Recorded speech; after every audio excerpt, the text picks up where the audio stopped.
Over the centuries, England was inhabited by various groups of people. Over time, the cultures of these groups blended to make the English nationality. Beginning in the 6th century BC, the Celts ruled, but they were overtaken by the Romans around the 1st century AD. The Romans ruled until the Angles, Saxons, and Jutes conquered the land in the 5th century AD. However, they too were conquered by the Danes 4 centuries later.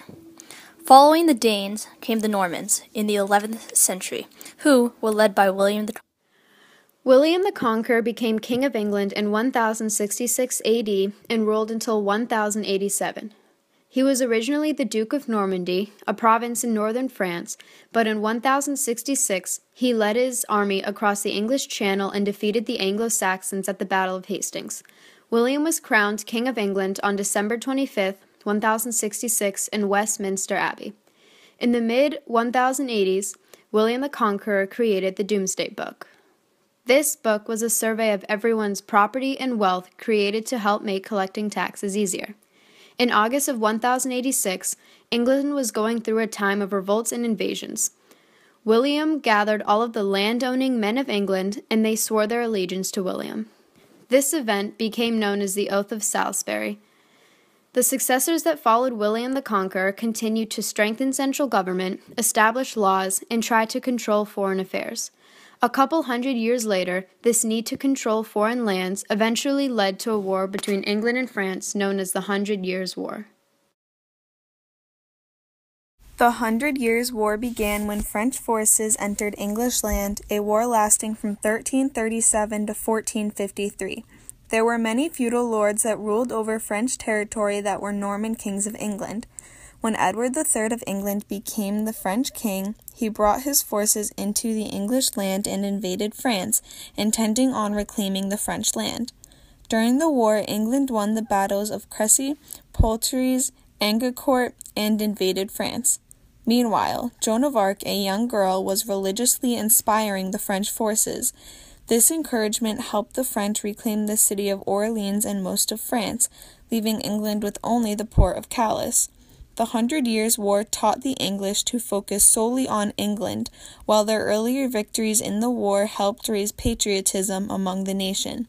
The 100 Years' War was followed closely by the War of Roses. The War of the Roses, beginning in 1455, was a civil war between the House of York and the House of Lancaster. During the war, many nobles were killed, and the middle class suffered due to a disrupt on trade. 30 years of bitter feuding passed. Then Henry Tudor of the House of Lancaster defeated Richard III of the House of York and married Elizabeth of York. This ended the war. Henry Tudor became King Henry VII, and the English people, who were exhausted of the fighting and chaos, accepted him and his government. The marriage and leadership of Henry VII united the two families and began the Tudor dynasty. Henry VII was the first ruler of the Tudor dynasty. During his rule, times were prosperous and secure. The English people at this time felt safe and had very little uncertain. After his death in 1509, his son Henry VIII took the throne. Henry VIII started out okay, but later became self-indulgent. When he wanted a divorce from his wife because she could not bear a male child, he went to the Pope and asked for a divorce. The Pope denied his cause, so Henry decided to use the Protestant Reformation as a platform to launch the English Reformation.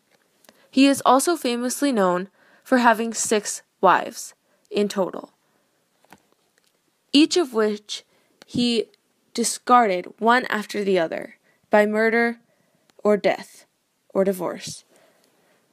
As a result of the king governing the church himself, he had more power than other past kings did.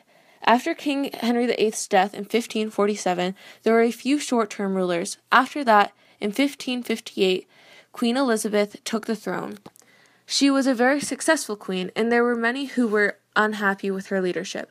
But Elizabeth was a strong diplomat and used the fact that she was not married to her benefit. Later, when the Spanish Armada attacked England, Elizabeth gracefully deflected their using her military skills. The Spanish could not escape because England was so highly prepared, thanks to Elizabeth. One of her other achievements was she strengthened the Protestant Reformation. The downfall of never being married, however, is that Elizabeth never had children, and so that was the end of the Tudor dynasty. Then James I, cousin of Elizabeth and King of Scotland, took the throne, starting the Stuart dynasty. He was not very comforting king, and to these people. When the king brought down strict rules on Puritans, the country had catastrophic inflammation. The king also raised money by means not approved by Parliament and attempted to make allies with Spain, but that led to war. After, his son Charles I took the throne.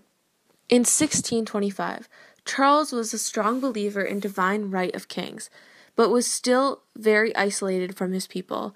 He also had many disagreements with Parliament because most of his Parliament was Puritan. Although economy did well during his reign, he had much opposition. His desire to be an absolute ruler was what eventually led to his downfall.